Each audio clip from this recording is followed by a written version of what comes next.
എല്ലാ വിദ്യാർത്ഥികൾക്കും പുതിയൊരു വീഡിയോയിലേക്ക് സ്വാഗതം. ഈ വർഷത്തെ LBS nursing and paramedical degree കോഴ്സുകളിലേക്കുള്ള പ്രവേശനവുമായി ബന്ധപ്പെട്ട് വിദ്യാർത്ഥികൾ ചോദിക്കുന്ന പ്രധാനപ്പെട്ട സംശയങ്ങൾക്കുള്ള ഉത്തരങ്ങളും അതുപോലെ തന്നെ മറ്റ് ചില ഡീറ്റെയിൽസുകളും നിങ്ങൾക്ക് ഈ ഒരു വീഡിയോയിൽ മനസ്സിലാക്കാവുന്നതാണ്. അപ്പോൾ വിദ്യാർത്ഥികൾക്ക് ഈ വർഷത്തെ LBS nursing and paramedical degree കോഴ്സുകളിലേക്കുള്ള പ്രവേശനത്തിനായിട്ടുള്ള അപേക്ഷകൾ നിങ്ങൾക്ക് ഈ ഒരു ജൂൺ 12-ാം തീയതി വരെ നൽകാവുന്നതാണ്. അതായത് ജൂൺ 12-ാം തീയതി വരെ ഫീ പേയ്മെൻറ്റ് ചെയ്ത വിദ്യാർത്ഥികൾക്ക് മാത്രമാണ് ജൂൺ 15-നകം നിങ്ങളുടെ ആപ്ലിക്കേഷൻ കംപ്ലീറ്റ് ചെയ്യാനായിട്ട് സാധിക്കുകയുള്ളൂ. അതുപോലെ തന്നെ വിദ്യാർത്ഥികൾ ആപ്ലിക്കേഷൻ്റെ അതായത് റിസർവേഷൻ ഡോക്യുമെൻറ്റുകളൊക്കെ ആപ്ലിക്കേഷൻ നൽകുന്ന സമയത്ത് തന്നെ അപ്ലോഡ് ചെയ്ത് കൊടുക്കേണ്ടതാണ്. പിന്നീട് നിങ്ങൾക്ക് ആ ഒരു റിസർവേഷൻ ഡോക്യുമെൻറ്റുകൾ അപ്ലോഡ് ചെയ്യാനുള്ള അവസരം ലഭിക്കുന്നതായിരിക്കില്ല. അതുകൊണ്ട് തന്നെ വിദ്യാർത്ഥികൾ അപേക്ഷ നൽകുന്ന സമയത്ത് നിങ്ങളുടെ കയ്യിൽ എല്ലാ റിസർവേഷനുള്ള ഡോക്യുമെൻറ്റുകളും ഉണ്ട് എന്നുള്ള കാര്യം നിങ്ങൾ ഉറപ്പുവരുത്തേണ്ടതാണ്. അതായത് മത്സ്യത്തൊഴിലാളി ക്ഷേമനിധി ബോർഡിൽ നിന്ന് ഉള്ള ഫീസ് ഇളവിന് അർഹമായിട്ടുള്ള വിദ്യാർത്ഥികൾ അതുമായി ബന്ധപ്പെട്ടുള്ള ഡോക്യുമെൻറ്റുകൾ അപ്ലോഡ് ചെയ്യേണ്ടതായിട്ടുണ്ട്. അതുപോലെ തന്നെ വിദ്യാർത്ഥികൾക്ക് നിങ്ങൾ SC BC OEC അതുപോലെ OBC കാറ്റഗറിയിലുള്ള റിസർവേഷനുള്ള വിദ്യാർത്ഥികൾ ആണെങ്കിൽ അതായത് ഏതൊക്കെ വിഭാഗങ്ങളാണ് എന്നുള്ള കാര്യം നിങ്ങൾക്ക് പറഞ്ഞു തരാം. അപ്പോൾ നിങ്ങൾ കറക്റ്റായിട്ട് ആ ഒരു വിഭാഗത്തിൽ ഉൾപ്പെടുന്ന വിദ്യാർത്ഥികൾ ആണെങ്കിൽ നിങ്ങൾ നിർബന്ധമായിട്ടും നോൺ ക്രിമിനൽ സർട്ടിഫിക്കറ്റ് അപ്ലോഡ് ചെയ്ത് കൊടുക്കേണ്ടതാണ്. അപ്പോൾ നോൺ ക്രിമിനൽ സർട്ടിഫിക്കറ്റ് അപ്ലോഡ് ചെയ്ത് കൊടുത്തിട്ടില്ലെങ്കിൽ അതുമായി ബന്ധപ്പെട്ടുള്ള റിസർവേഷൻ നിങ്ങൾക്ക് ലഭിക്കില്ല എന്ന് മാത്രമേ ഉള്ളൂ. പ്രത്യേകിച്ച് വേറെ പ്രോബ്ലം ഒന്നും ഉണ്ടാകുന്നതല്ല. കാരണം ഒരു വിദ്യാർത്ഥി പറഞ്ഞിട്ടുണ്ടായിരുന്നു നോൺ ക്രിമിനൽ സർട്ടിഫിക്കറ്റിന് പകരം SSLC സർട്ടിഫിക്കറ്റ് അപ്ലോഡ് ചെയ്ത് കൊടുത്തു പോയിട്ടുണ്ട് എന്നുള്ളത്. അപ്പോൾ അതുകൊണ്ട് തന്നെ വിദ്യാർത്ഥികൾ ഈ ഒരു SC BC അതുപോലെ തന്നെ OBC കാറ്റഗറിയിൽ അതായത് നിങ്ങൾ ഈവ അതുപോലെ Muslim other backward Hindus Latin Catholic അതുപോലെ ആംഗ്ലോ ഇന്ത്യൻസ് അതുപോലെ Dheevara and related communities Vishwakarma and related communities അതുപോലെ Kushavan and related communities other backward Christians and Kudumbi communities എന്നിങ്ങനെയുള്ള SC BC കോട്ടയിൽ ഉൾപ്പെട്ടിട്ടുള്ള വിദ്യാർത്ഥികളും OEC കാറ്റഗറിയിലുള്ള വിദ്യാർത്ഥികളും അപ്ലോഡ് ചെയ്ത് കൊടുക്കേണ്ട ഡോക്യുമെൻ്റാണ് ഈ ഒരു നോൺ ക്രിമിനൽ സർട്ടിഫിക്കറ്റ്. അപ്പോൾ അത് നിങ്ങൾ സ്റ്റേറ്റ് ഗവൺമെൻറ് എഡ്യൂക്കേഷണൽ പർപ്പസിനുള്ളതായിരിക്കണം. ആ ഒരു ഡോക്യുമെൻ്റാണ് അതായത് വില്ലേജ് ഓഫീസർ നൽകുന്ന ആ ഒരു ഡോക്യുമെൻ്റാണ് നിങ്ങൾ അപ്ലോഡ് ചെയ്ത് കൊടുക്കേണ്ടത്. സർട്ടിഫിക്കറ്റിൻ്റെ പേരിന് താഴെയായിട്ട് തന്നെ അത് സ്റ്റേറ്റ് പർപ്പസ് ആണോ എന്നുള്ള കാര്യം കറക്റ്റായിട്ട് രേഖപ്പെടുത്തിയിട്ടുണ്ടാവും. അപ്പോൾ സ്റ്റേറ്റ് ഗവൺമെൻറ് അതായത് സ്റ്റേറ്റ് എഡ്യൂക്കേഷണൽ പർപ്പസ് എന്നാണ് രേഖപ്പെടുത്തിയിട്ടുണ്ടാവുക. അപ്പോൾ അതാണ് ഈ ഒരു സർട്ടിഫിക്കറ്റ് ആവശ്യമായിട്ടുള്ളത്. അതായത് സംസ്ഥാന വിദ്യാഭ്യാസ ആവശ്യത്തിനുള്ള സർട്ടിഫിക്കറ്റാണ്. അതുപോലെ തന്നെ വിദ്യാർത്ഥികൾ അതായത് SC BC കാറ്റഗറിയുള്ള ഇൻ്റർകാസ്റ്റ് മാരേജ് ചെയ്തവരുടെ മക്കൾ ആണെങ്കിൽ നിങ്ങൾക്ക് ഈ ഒരു അതായത് ഈ ഒരു ഡിഫറെൻറ്റ് കമ്മ്യൂണിറ്റീസിൽ നിന്നുള്ളവരാണ് ആ ഒരു ഇൻ്റർകാസ്റ്റ് അതാണ് ഇൻ്റർകാസ്റ്റ് മാരേജ് എന്ന് പറയുന്നത്. അപ്പോൾ ആ ഒരു ഇൻ്റർകാസ്റ്റ് മാരേജ് ചെയ്തവരാണെങ്കിൽ അതുമായി ബന്ധപ്പെട്ട് നിങ്ങൾക്ക് ഇതേ രീതിയിൽ നോൺ ക്രിമിനൽ സർട്ടിഫിക്കറ്റ് തന്നെയാണ് നിങ്ങൾ അപ്ലോഡ് ചെയ്ത് നൽകേണ്ടത്.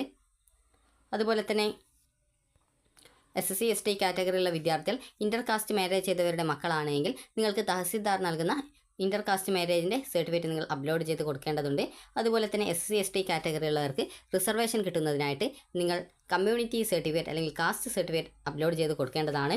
അതുപോലെ ജനറൽ കാറ്റഗറിയിൽ EWS വിഭാഗത്തിൽ ഉൾപ്പെട്ടവരാണെങ്കിൽ EWS സർട്ടിഫിക്കറ്റ് നിങ്ങൾ അപ്ലോഡ് ചെയ്ത് കൊടുക്കണം. അത് നിങ്ങൾക്ക് വില്ലേജ് ഓഫീസിൽ നിന്നും കിട്ടുന്നതാണ്.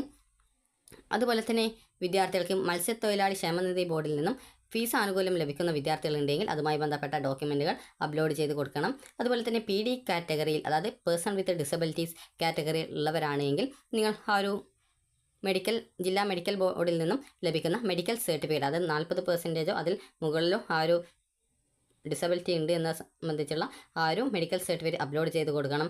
അതുപോലെ തന്നെ നിങ്ങൾ NCC കോട്ടയിൽ നിങ്ങൾക്ക് അർഹതയുണ്ടെങ്കിൽ ആ ഒരു NCCയുമായി ബന്ധപ്പെട്ടിട്ടുള്ള ആ ഒരു അതായത് NCCയിൽ നിങ്ങൾക്ക് ആ ഒരു NCC കോട്ടയിൽ അർഹതയുണ്ട് എങ്കിൽ നിങ്ങൾക്ക് അത് 3 സീറ്റാണ് NCC കോട്ടയിൽ ഉള്ളത്. അപ്പോൾ ആ ഒരു കോട്ടയിലേക്കുള്ള സീറ്റിൽ നിങ്ങൾക്ക് അർഹത ലഭിക്കാനായിട്ട് നിങ്ങൾ ആപ്ലിക്കേഷൻ നൽകിയ ശേഷം അതിൻ്റെ പ്രിൻ്റ് ഔട്ട് നിങ്ങൾ ഈ ഒരു അതായത് deputy director general NCC Kerala PB number 2212 അതുപോലെ തിരുവനന്തപുരം 695-010 എന്നീ ആ ഒരു അഡ്രസ്സിലേക്ക് നിങ്ങളുടെ സ്കൂളിലെ അത് നിങ്ങൾ പഠിച്ച സ്കൂളിലെ NCC യൂണിറ്റ് ഓഫീസർ വഴി ആ ഒരു ഡീറ്റെയിൽസ് ഈ ഒരു അപേക്ഷ അവസാനിക്കുന്നതിന് മുമ്പായിട്ട് നിങ്ങൾ അയച്ചു കൊടുക്കണം. അതുപോലെ തന്നെ നിങ്ങൾക്ക് ഈ ഒരു അതായത് നിങ്ങൾക്ക് സ്പോർട്സ് കോട്ടയിൽ അർഹതയുണ്ടെങ്കിൽ നിങ്ങളുടെ അപേക്ഷ ഈ ഒരു അപേക്ഷിച്ചതിൻ്റെ print out secretary Kerala state sports council Thiruvananthapuram 695-001 എന്ന അഡ്രസ്സിലേക്ക് നിങ്ങളുടെ ആ ഒരു അപേക്ഷയുടെ പ്രിൻ്റ് ഔട്ടും അതുപോലെ തന്നെ നിങ്ങൾക്ക് ലഭിച്ച അച്ചീവ്മെൻറ്റ് സർട്ടിഫിക്കറ്റുകളുടെ കോപ്പിയാണ്, ഒറിജിനൽ അല്ല, അക്കാര്യം ശ്രദ്ധിക്കുക. കോപ്പിയാണ് ഏതൊരു സർട്ടിഫിക്കറ്റും അയച്ചു കൊടുക്കുമ്പോൾ നൽകേണ്ടതല്ലാതെ ഒറിജിനലൊന്നും കൊണ്ടുപോയിട്ട് അയച്ചു കൊടുക്കരുത്. അപ്പോൾ നിങ്ങൾ ഈ ഒരു നിങ്ങൾക്ക് ലഭിച്ച അച്ചീവ്മെൻറ്റിൻ്റെ ആ ഒരു കോപ്പി സർട്ടിഫിക്കറ്റിൻ്റെ കോപ്പികളും അതുപോലെ തന്നെ നിങ്ങളുടെ അപേക്ഷയുടെ പ്രിൻ്റ് ഔട്ടും ഈ ഒരു അഡ്രസ്സിലേക്ക് ഈ ഒരു അപേക്ഷ അവസാനിക്കുന്നതിന് മുമ്പായിട്ട് അയച്ചു നൽകണം. അങ്ങനെയെങ്കിൽ നിങ്ങൾക്ക് ആ ഒരു രീതിയിൽ സ്പോർട്സ് കോട്ടയിൽ റിസർവേഷന് അർഹതയുണ്ടായിരിക്കും. അപ്പോൾ ഇത്രയുമാണ് വിദ്യാർത്ഥികൾ അപേക്ഷ നൽകാനായിട്ട് വേണ്ടത്. ഇനി വിദ്യാർത്ഥികൾ ചോദിച്ച കാര്യമാണ് അപേക്ഷയ്ക്ക് പകരം നിങ്ങൾക്ക് അതായത് ഈ ഒരു അപേക്ഷ നൽകുന്ന സമയത്ത് അതുപോലെ NRI കോട്ടയുണ്ട്. അപ്പോൾ NRI കോട്ടയിൽ നിങ്ങൾക്ക് പ്രവേശനം ലഭിക്കണമെന്നുണ്ടെങ്കിൽ NRI കോട്ടയിൽ ആദ്യമേ പറയും ഒരു 30,000 രൂപ NRI കോട്ടയിൽ സെൽഫ് ഫിനാൻസിൽ കിട്ടുകയാണെങ്കിൽ ആ ഒരു ഫീസ് എക്സ്ട്രാ ആയിട്ട് വരുന്നതായിരിക്കും. അപ്പോൾ NRI കോട്ടയിൽ നിങ്ങൾക്ക് അഡ്മിഷൻ കിട്ടാനായിട്ട് നിങ്ങൾ ചെയ്യേണ്ടത്, നിങ്ങൾക്ക് ആരാണോ നിങ്ങളുടെ ആരുടെ പാസ്പോർട്ട് ഡീറ്റെയിൽസ് വെച്ചാണ് ഈ ഒരു NRI കോട്ടയിൽ അപ്ലൈ ചെയ്യുന്നത് അവരുടെ ആ ഒരു NRI ഡോക്യുമെൻറ്റിൻ്റെ, അതായത് പാസ്പോർട്ടിൻ്റെ കോപ്പി, അതുപോലെ സ്പോൺസർഷിപ്പ് സർട്ടിഫിക്കറ്റ്, അതുപോലെ തന്നെ നിങ്ങളുടെ റിലേഷൻഷിപ്പ് സർട്ടിഫിക്കറ്റ്, അതായത് നിങ്ങൾക്ക് വില്ലേജ് ഓഫീസിൽ നിന്ന് നൽകുന്ന റിലേഷൻഷിപ്പ് സർട്ടിഫിക്കറ്റാണ് ആവശ്യമായിട്ടുള്ളത്. അപ്പോൾ NRI കോട്ടയിലേക്ക് നിങ്ങൾക്ക് വേണ്ടത് NRI സ്പോൺസർഷിപ്പ് സർട്ടിഫിക്കറ്റ്, സ്പോൺസറുടെ പാസ്പോർട്ടിൻ്റെ കോപ്പി, അതുപോലെ തന്നെ റവന്യൂ അധികാരികളിൽ നിന്ന് ലഭിച്ച റിലേഷൻഷിപ്പ് സർട്ടിഫിക്കറ്റ് എന്നിവയാണ് നിങ്ങൾ അപ്ലോഡ് ചെയ്ത് നൽകേണ്ടത്. അതുപോലെ മറ്റ് സർട്ടിഫിക്കറ്റ് അഡ്മിഷൻ സമയത്ത് ഹാജരാക്കേണ്ടതുമാണ്. അപ്പോൾ പ്രോസ്പെക്ടസിൽ അത് കറക്റ്റായിട്ട് എന്തൊക്കെയാണ് അഡ്മിഷൻ ടൈമിൽ ഹാജരാക്കേണ്ടതെന്നുള്ള ഡീറ്റെയിൽസൊക്കെ കറക്റ്റായിട്ട് നൽകിയിട്ടുണ്ട്. അപ്പോൾ നിങ്ങൾ കറക്റ്റായിട്ട് ഈ ഒരു കാര്യം ചെയ്യുക. അതുപോലെ തന്നെ സ്വാശ്രയ കോളേജുകളിൽ ന്യൂനപക്ഷ സമുദായങ്ങൾക്ക് മുസ്ലിം ക്രിസ്ത്യൻ വിഭാഗത്തിൽപ്പെട്ടവർക്ക് സംവരണം ചെയ്ത സീറ്റുകളുണ്ട്. അപ്പോൾ നോൺ ക്രിമിലിയർ സർട്ടിഫിക്കറ്റ് ഇല്ലാത്ത വിദ്യാർത്ഥികൾ വില്ലേജ് ഓഫീസിൽ നൽകുന്ന മൈനോറിറ്റി സർട്ടിഫിക്കറ്റ് വാങ്ങി അപ്ലോഡ് ചെയ്യണം. സാധാരണ എല്ലാവർക്കും ഈ ഒരു നോൺ ക്രിമിലിയർ സർട്ടിഫിക്കറ്റ് കിട്ടാറുണ്ട്. അങ്ങനെ കിട്ടിയിട്ടില്ലെങ്കിൽ ഈ ഒരു മൈനോറിറ്റി സർട്ടിഫിക്കറ്റും വില്ലേജ് ഓഫീസിൽ നിന്ന് കിട്ടും. അപ്പോൾ ആ ഒരു സർട്ടിഫിക്കറ്റ് വാങ്ങിയിട്ട് അപ്ലോഡ് ചെയ്ത് കൊടുക്കണം. അതുപോലെ ഇൻകം ആനുകൂല്യം, അതായത് ഫീസ് ആനുകൂല്യമുള്ള വിദ്യാർത്ഥികൾ ഇൻകം ആൻഡ് അസറ്റ് സർട്ടിഫിക്കറ്റ്, അതായത് ഇൻകം ഓർ അസറ്റ് സർട്ടിഫിക്കറ്റ് അല്ലെങ്കിൽ AAY സർട്ടിഫിക്കറ്റ്, അതായത് ജനറൽ കാറ്റഗറിയിലുള്ളവരാണ് AI സർട്ടിഫിക്കറ്റ്. അതുപോലെ ബാക്കി ഫീസ് ആനുകൂല്യം ഉള്ള വിദ്യാർത്ഥികൾ ആണെങ്കിൽ നിങ്ങൾ ഇൻകം സർട്ടിഫിക്കറ്റാണ് അപ്ലോഡ് ചെയ്ത് കൊടുക്കേണ്ടത്. അതുപോലെ SC/ST വിദ്യാർത്ഥികൾ കമ്മ്യൂണിറ്റി സർട്ടിഫിക്കറ്റും മിശ്ര വിവാഹിതരുടെ മക്കൾ ആണെങ്കിൽ തഹസിൽദാർ നൽകുന്ന മിശ്ര വിവാഹ സർട്ടിഫിക്കറ്റുമാണ് വാങ്ങിക്കേണ്ടത്. ഇനി വിദ്യാർത്ഥികൾ ചോദിച്ച ആ ഒരു സംശയങ്ങളിലേക്ക് വരാം. അതായത് നിങ്ങൾക്ക് ഒരു സർട്ടിഫിക്കറ്റിന് പകരം മറ്റൊരു സർട്ടിഫിക്കറ്റ് അപ്ലോഡ് ചെയ്ത് കൊടുക്കാൻ പറ്റുമോ, അതായത് ഈ ഒരു നോൺ ക്രിമിലിയർ സർട്ടിഫിക്കറ്റിന് പകരം നിങ്ങൾക്ക് SSLC സർട്ടിഫിക്കറ്റ് ഉപയോഗിക്കാൻ പറ്റുമോ എന്നുള്ളത്. അപ്പോൾ അത് നിങ്ങൾക്ക് ഉപയോഗിക്കാനായിട്ട് സാധിക്കുന്നതല്ല. റിസർവേഷൻ കാറ്റഗറിയിൽ നിങ്ങൾക്ക് അലോട്ട്മെൻറ്റ് കിട്ടണം എന്നുണ്ടെങ്കിൽ, അതായത് റിസർവേഷൻ കാറ്റഗറിയിൽ നിങ്ങൾക്ക് റിസർവേഷൻ ഉള്ള സീറ്റിലേക്ക് അലോട്ട്മെൻറ്റ് കിട്ടണമെന്നുണ്ടെങ്കിൽ നോൺ ക്രിമിലിയർ സർട്ടിഫിക്കറ്റ് നിങ്ങൾ അപ്ലോഡ് ചെയ്ത് കൊടുക്കണം. അത് ഇല്ലെങ്കിൽ നിങ്ങൾ കാസ്റ്റ് സർട്ടിഫിക്കറ്റ് അപ്ലോഡ് ചെയ്ത് കൊടുക്കണം.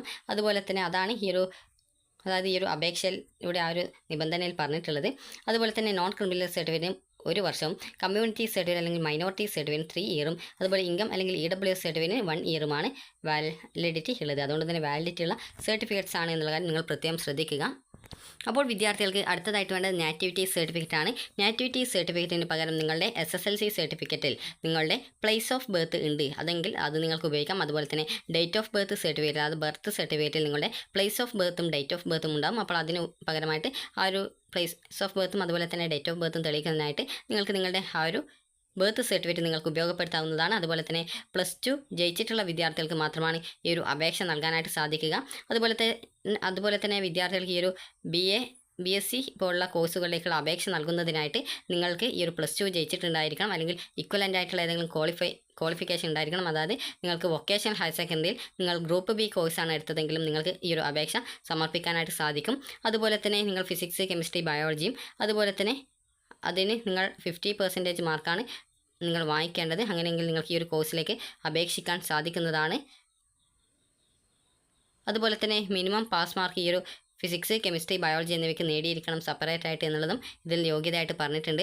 അതുപോലെ തന്നെ വിദ്യാർത്ഥികൾക്ക് ഈ ഒരു BA SLP കോഴ്സിന് വിദ്യാർത്ഥികൾ ഈ ഒരു ഫിസിക്സ്, കെമിസ്ട്രി ആൻഡ് ബയോളജി എന്നിവയ്ക്ക് മിനിമം സെപ്പറേറ്റ് പാസ് മാർക്ക് നിങ്ങൾ കറക്റ്റായിട്ട് വാങ്ങിക്കണം. അതുപോലെ തന്നെ 50% മാർക്ക് ഈ ഒരു ഫിസിക്സ്, കെമിസ്ട്രി, അതുപോലെ ബയോളജി അല്ലെങ്കിൽ mathematics, computer science, statistics, electronics, അതുപോലെ സൈക്കോളജി എന്നിവയ്ക്ക് നിങ്ങൾ ഈ ബയോളജിക്ക് പകരം ഈ ഒരു സബ്ജക്റ്റുകൾക്കും ആകെ ടോട്ടൽ 50% മാർക്ക് നിങ്ങൾ വാങ്ങിക്കണം. ഈ ഒരു ഹയർ സെക്കൻഡറിക്ക് ഈക്വലായിട്ടാണ് വൊക്കേഷണൽ ഹയർ സെക്കൻഡറി എന്നുള്ള കാര്യത്തിൽ സർക്കാർ ഉത്തരവുണ്ട്. അതുകൊണ്ട് തന്നെ വൊക്കേഷണൽ ഹയർ സെക്കൻഡറിയിൽ ഗ്രൂപ്പ് B കോഴ്സ് പഠിച്ച ഒരു വിദ്യാർത്ഥികൾക്കും ഈ ഒരു അപേക്ഷ സമർപ്പിക്കാവുന്നതാണ്. അതുപോലെ തന്നെ വിദ്യാർത്ഥികൾക്ക് 800 രൂപയാണ് ജനറൽ കാറ്റഗറിക്കും സർവീസ് കാൻഡിഡേറ്റ്സിനും വരിക. SSC ST വിദ്യാർത്ഥികൾക്ക് 400 രൂപയാണ് ഫീസ് വരിക. അതുപോലെ തന്നെ വിദ്യാർത്ഥികൾ ശ്രദ്ധിക്കേണ്ട പ്രധാനപ്പെട്ട കാര്യം, നിങ്ങൾക്കുള്ള റിസർവേഷൻ്റെ എല്ലാവിധ ഡോക്യുമെൻറ്റുകളും അപേക്ഷ നൽകുന്ന സമയത്ത് തന്നെ നിങ്ങൾ അപ്ലോഡ് ചെയ്ത് കൊടുക്കണം. അങ്ങനെ അപ്ലോഡ് ചെയ്യാതിരുന്നാൽ വിദ്യാർത്ഥികൾക്ക് ഈ ഒരു ബന്ധപ്പെട്ട റിസർവേഷനൊന്നും കിട്ടാതെ വരും എന്ന് മാത്രമാണുള്ളത്. അതായത് ഈ ഒരു റിസർവേഷൻ്റെ ഡോക്യുമെൻ്റ് നിങ്ങൾ അപ്ലോഡ് ചെയ്ത് കൊടുത്തിട്ടില്ല എങ്കിൽ അതുമായി ബന്ധപ്പെട്ട റിസർവേഷൻ കിട്ടില്ല എന്നുള്ളൊരു പ്രോബ്ലം മാത്രമേ ഉള്ളൂ. നിങ്ങൾക്ക് ബാക്കി സ്റ്റേറ്റ് മെറിറ്റ് കോട്ടയിലേക്കും അതുപോലെ തന്നെ സെൽഫ് ഫിനാൻസ് കോളേജുകളിൽ മൈനോറിറ്റി സീറ്റ് ഉണ്ടാകും. അപ്പോൾ ആ ഒരു മൈനോറിറ്റി സീറ്റ് നിങ്ങൾ SSLCയുടെ ആ ഒരു സർട്ടിഫിക്കറ്റ് അപ്ലോഡ് ചെയ്തതുകൊണ്ട് അതിൽ നിങ്ങളുടെ കാറ്റഗറിയും കാസ്റ്റും കറക്റ്റായിട്ട് രേഖപ്പെടുത്തിയതുകൊണ്ട് അതിലേക്കും നിങ്ങളെ അലോട്ട്മെൻറ്റിനായിട്ട് പരിഗണിക്കും. അതുകൊണ്ട് തന്നെ നിങ്ങൾ ആ ഒരു നോൺ ക്രിമിനൽ സർട്ടിഫിക്കറ്റ് അപ്ലോഡ് ചെയ്യാൻ വിട്ടുപോയി എന്നുള്ളതുകൊണ്ട് പേടിക്കേണ്ട യാതൊരുവിധ ആവശ്യമില്ല. അപ്പോൾ നോൺ ക്രിമിനൽ സർട്ടിഫിക്കറ്റ് ഇല്ലെങ്കിൽ അത് ആ ഒരു സർട്ടിഫിക്കറ്റ് തയ്യാറാക്കിയ ശേഷം മാത്രം നിങ്ങൾ അപേക്ഷ നൽകാനായിട്ട് ശ്രദ്ധിക്കുക. തിരക്കിട്ട് അപേക്ഷ സമർപ്പിക്കേണ്ടതില്ല. ജൂൺ 12 വരെ നിങ്ങൾക്ക് സമയമുണ്ട്. അതുകൊണ്ട് തന്നെ നിങ്ങളുടെ ആ ഒരു സർട്ടിഫിക്കറ്റ്സ് ഒക്കെ അപ്ലോഡ് ചെയ്യുന്ന സമയത്ത് വളരെയധികം ശ്രദ്ധാപൂർവ്വം മാത്രം ഈ ഒരു അപേക്ഷ നൽകുക. കാരണം തെറ്റിപ്പോകരുത്. കാരണം തെറ്റിയാൽ വീണ്ടും എഡിറ്റ് ചെയ്യാനൊക്കെ ബുദ്ധിമുട്ടായിരിക്കും. അതുപോലെ നിങ്ങളുടെ ഇമെയിൽ ID, ഫോൺ നമ്പറൊക്കെ നൽകുന്ന സമയത്ത് അതിന് സ്പെല്ലിംഗ് അല്ലെങ്കിൽ അക്കങ്ങളൊക്കെ തെറ്റാതെ ശ്രദ്ധിക്കേണ്ടതാണ്. അതുപോലെ തന്നെ നിങ്ങൾക്ക് ഈ ഒരു കമ്മ്യൂണിറ്റി സർട്ടിഫിക്കറ്റ് തഹസിൽദാർ നൽകുക. അതുപോലെ നോൺ ക്രിമിനൽ സർട്ടിഫിക്കറ്റ് നിങ്ങൾക്ക് വില്ലേജ് ഓഫീസിൽ നിന്നാണ് കിട്ടുക. EWS സർട്ടിഫിക്കറ്റും നിങ്ങൾക്ക് വില്ലേജ് ഓഫീസിൽ നിന്നാണ്. ഇതൊക്കെ അക്ഷയ വഴി അപ്ലൈ ചെയ്താൽ മതി. അപ്പോൾ അത് നിങ്ങൾക്ക് അതുവഴി ലഭിക്കുന്നതായിരിക്കും. അതുപോലെ EWS സർട്ടിഫിക്കറ്റും അക്ഷയ വഴിയാണ് ലഭിക്കുക. അതുപോലെ തന്നെ നിങ്ങൾക്ക് NRI സീറ്റുമായി ബന്ധപ്പെട്ടുള്ള അഡ്മിഷൻ വേണമെങ്കിൽ ആ ഒരു NRI ഡോക്യുമെൻറ്റുകൾ നിങ്ങൾ അപ്ലോഡ് ചെയ്ത് കൊടുക്കണം. അതുപോലെ തന്നെ വിദ്യാർത്ഥികളുടെ +2 മാർക്കിൻ്റെ ഡീറ്റെയിൽസും നിങ്ങൾ അപ്ലോഡ് ചെയ്ത് നൽകണം. അതുപോലെ നേറ്റിവിറ്റി സർട്ടിഫിക്കറ്റിന് പകരമായിട്ട് പ്ലേസ് ഓഫ് ബർത്തും ഡേറ്റ് ഓഫ് ബർത്തും ഉള്ള സർട്ടിഫിക്കറ്റ് SSLC സർട്ടിഫിക്കറ്റിൽ ഉണ്ടെങ്കിൽ അത് നിങ്ങൾക്ക് ഉപയോഗിക്കാവുന്നതാണ്. അതുപോലെ തന്നെ നോൺ ക്രിമിനൽ സർട്ടിഫിക്കറ്റിന് പകരം മറ്റൊരു ഡോക്യുമെൻറ്റിൻ്റെ കാര്യം പറയുന്നില്ല. അപ്പോൾ അതുകൊണ്ട് തന്നെ വിദ്യാർത്ഥികൾ ആ ഒരു ഡോക്യുമെൻറ്റ് തന്നെ അപ്ലോഡ് ചെയ്ത് കൊടുക്കേണ്ടതാണ്. അക്കാര്യം വിദ്യാർത്ഥികൾ പ്രത്യേകം ശ്രദ്ധിക്കുക. അതുപോലെ തന്നെ നിങ്ങൾക്ക് സാമ്പത്തിക സംവരണം അല്ലെങ്കിൽ സ്കോളർഷിപ്പ് ഒക്കെ കിട്ടണമെന്നുണ്ടെങ്കിൽ നിങ്ങളുടെ ഇൻകം സർട്ടിഫിക്കറ്റ് നിങ്ങൾ അപ്ലോഡ് ചെയ്ത് കൊടുക്കേണ്ടതാണ്. അപ്പോൾ നോൺ ക്രിമിനൽ സർട്ടിഫിക്കറ്റിന് പകരം മറ്റൊരു ആ ഒരു സർട്ടിഫിക്കറ്റ് നൽകാമെന്നുള്ള ഡീറ്റെയിൽസ് നൽകിയിട്ടില്ല. അതുകൊണ്ട് തന്നെ നോൺ ക്രിമിനൽ സർട്ടിഫിക്കറ്റ് തന്നെ വിദ്യാർത്ഥികൾ റിസർവേഷൻ കിട്ടാനായിട്ട് CBC OEC കാറ്റഗറിയിലുള്ള വിദ്യാർത്ഥികൾ അപ്ലോഡ് ചെയ്ത് നൽകേണ്ടതായിട്ടുണ്ട്. അതുപോലെ തന്നെ നിങ്ങൾക്ക് എന്തൊക്കെ റിസർവേഷൻ ഉണ്ടോ ആ ഒരു റിസർവേഷൻ ഡോക്യുമെൻറ്റുകളൊക്കെ നിങ്ങൾ കറക്റ്റായിട്ട് അപ്ലോഡ് ചെയ്ത് കൊടുക്കുക. അപ്പോൾ എന്തെങ്കിലും ഡൗട്ട് ഉണ്ടെങ്കിൽ നിങ്ങൾ താഴെ കമൻറ്റ് ചെയ്താൽ മതി. അപ്പോൾ നിങ്ങൾക്ക് റിപ്ലൈ കിട്ടുന്നതായിരിക്കും. അപ്പോൾ വിദ്യാർത്ഥികൾ ശ്രദ്ധിക്കേണ്ടത് ഈ ഒരു അപേക്ഷ തിരക്കിട്ട് നൽകേണ്ടതില്ല. ഈ ഒരു അപേക്ഷയിൽ ആദ്യത്തെ സ്റ്റെപ്പ് നിങ്ങളുടെ പേഴ്സണൽ ഡീറ്റെയിൽസും അതുപോലെ തന്നെ നിങ്ങൾ പിന്നീട് രണ്ടാമത്തെ സ്റ്റെപ്പ് എന്ന് പറയുന്നത് ഫീ പേയ്മെൻറ്റും അതിനുശേഷം നിങ്ങളുടെ സർട്ടിഫിക്കറ്റ്സ് ഒക്കെ അപ്ലോഡ് ചെയ്ത് നൽകുക എന്നുള്ളതുമാണ്. സർട്ടിഫിക്കറ്റ്സ് ഉള്ള എല്ലാ സർട്ടിഫിക്കറ്റും അതായത് എല്ലാ ഡോക്യുമെൻറ്റും തയ്യാറാക്കിയ ശേഷം മാത്രം ഈ ഒരു ജൂൺ 12 അപേക്ഷ നൽകാനായിട്ട് ശ്രദ്ധിക്കുക. അതുപോലെ തന്നെ റിസർവേഷനുള്ള ഡോക്യുമെൻറ്റ്സ് ഒക്കെ കറക്റ്റായിട്ട് തന്നെ അപ്ലോഡ് ചെയ്ത് നൽകണം. കാരണം പിന്നീട് ഈ ഒരു അപേക്ഷ കൺഫേം ചെയ്ത് കഴിഞ്ഞാൽ പിന്നീട് നിങ്ങൾക്ക് അപേക്ഷയിൽ മറ്റൊരു പുതിയ റിസർവേഷനുള്ള ഡോക്യുമെൻറ്റുകളൊന്നും അപ്ലോഡ് ചെയ്ത് കൊടുക്കാനുള്ള അവസരം തരില്ല. അപ്പോൾ അതുകൊണ്ട് തന്നെ വിദ്യാർത്ഥികൾ ആ ഒരു കാര്യം പ്രത്യേകം ശ്രദ്ധിക്കേണ്ടതാണ്. ഇനി വിദ്യാർത്ഥികൾ ചോദിക്കുന്ന കാര്യമാണ് റാങ്ക് ലിസ്റ്റിൻ്റേത്. അപ്പോൾ വിദ്യാർത്ഥികൾ നൽകിയ അപേക്ഷകളൊക്കെ പരിശോധിച്ചെന്തെങ്കിലും തെറ്റുണ്ടെങ്കിൽ അതുമായി ബന്ധപ്പെട്ടുള്ള കാര്യങ്ങൾ തിരുത്തുന്നതിനായിട്ടുള്ള നോട്ടിഫിക്കേഷൻ വരും. അപ്പോൾ നിങ്ങളുടെ അപേക്ഷയിലെ തെറ്റുകളൊക്കെ തിരുത്തിയ ശേഷം നിങ്ങൾക്ക് ഈ ഒരു അപേക്ഷ ആ ഒരു കാര്യം തെറ്റൊക്കെ തിരുത്താവുന്നതാണ്. അതുപോലെ തന്നെ നിങ്ങൾക്ക് ഇമ്പ്രൂവ്മെൻറ്റിൻ്റെ മാർക്ക് റാങ്ക് ലിസ്റ്റ് വരുന്നതിന് മുമ്പാണ് ഇമ്പ്രൂവ്മെൻറ്റിൻ്റെ റിസൾട്ട് വരുന്നതെങ്കിൽ അത് അപ്ലോഡ് ചെയ്ത് കൊടുക്കാനായിട്ട് സമയം തരുന്നതായിരിക്കും. അതുപോലെ തന്നെ റാങ്ക് ലിസ്റ്റ് വന്ന ശേഷമാണ് ഈ ഒരു അതായത് ഇമ്പ്രൂവ്മെൻറ്റ് റിസൾട്ട് വരുന്നതെങ്കിൽ പിന്നീട് അപ്ലോഡ് ചെയ്യാനായിട്ടുള്ള അവസരം ഉണ്ടാകുന്നതല്ല. റാങ്ക് ലിസ്റ്റ് വന്ന ശേഷം മാത്രമാണ് ഈ ഒരു ഓപ്ഷൻസ് ഒക്കെ നൽകുന്നതിനായിട്ട് വരിക. അപ്പോൾ നഴ്സിംഗ് ഓപ്ഷനും പാരാമെഡിക്കൽ കോളേജുകളിലേക്കുള്ള ഓപ്ഷൻസും അതായത് പാരാമെഡിക്കൽ കോഴ്സുകളിലേക്കുള്ള ഓപ്ഷൻസ് ഒക്കെ ആ ഒരു ഘട്ടത്തിലാണ് നിങ്ങൾ നൽകേണ്ടത്. നിങ്ങൾ സാധാരണ ഓപ്ഷൻ വെക്കുന്ന രീതിയിൽ തന്നെ നിങ്ങൾക്ക് ഈ ഒരു താല്പര്യത്തിനനുസരിച്ച് അതായത് അഡ്മിഷൻ നേടാൻ ആഗ്രഹിക്കുന്ന കോളേജുകളും കോഴ്സുകളുമാണ് ആദ്യ ഓപ്ഷനായിട്ട് നൽകേണ്ടത്. അതുപോലെ തന്നെ ഗവൺമെൻറ് കോളേജ് മുൻഗണന നൽകിക്കൊണ്ട് നിങ്ങൾ ഓപ്ഷൻസ് നൽകാനായിട്ട് ശ്രദ്ധിക്കുക. അപ്പോൾ വിദ്യാർത്ഥികൾക്ക് ഈ ഒരു വീഡിയോ ഉപകാരപ്രദമായിട്ടുണ്ടെന്ന് കരുതുന്നു. അപ്പോൾ നിങ്ങൾക്ക് എന്തൊക്കെ റിസർവേഷൻ ഉണ്ടോ അതുമായി ബന്ധപ്പെട്ടുള്ള എല്ലാ ഡോക്യുമെൻറ്റുകളും അപ്ലോഡ് ചെയ്ത ശേഷം മാത്രം കൺഫേം ചെയ്യാനായിട്ട് ശ്രദ്ധിക്കുക. കാരണം ഓൾറെഡി നിങ്ങൾ ഏതെങ്കിലും അപ്ലോഡ് ചെയ്യാനായിട്ട് വിട്ടുപോവുകയാണെങ്കിൽ പിന്നീട് എഡിറ്റ് ചെയ്യാനുള്ള സൗകര്യം അതായത് അപേക്ഷയിൽ ഏതെങ്കിലും ഡോക്യുമെൻറ്റുകൾ വീണ്ടും അപ്ലോഡ് ചെയ്ത് നൽകാനുള്ള സൗകര്യം നിങ്ങൾക്ക് ലഭിക്കുന്നതല്ല. അക്കാര്യം വിദ്യാർത്ഥികൾ പ്രത്യേകം ശ്രദ്ധിക്കേണ്ടതാണ്. അപ്പോൾ വിദ്യാർത്ഥികൾക്ക് ഈ ഒരു വീഡിയോ ഉപകാരപ്രദമായിട്ടുണ്ടെങ്കിൽ ലൈക്ക് ചെയ്യുക, ഷെയർ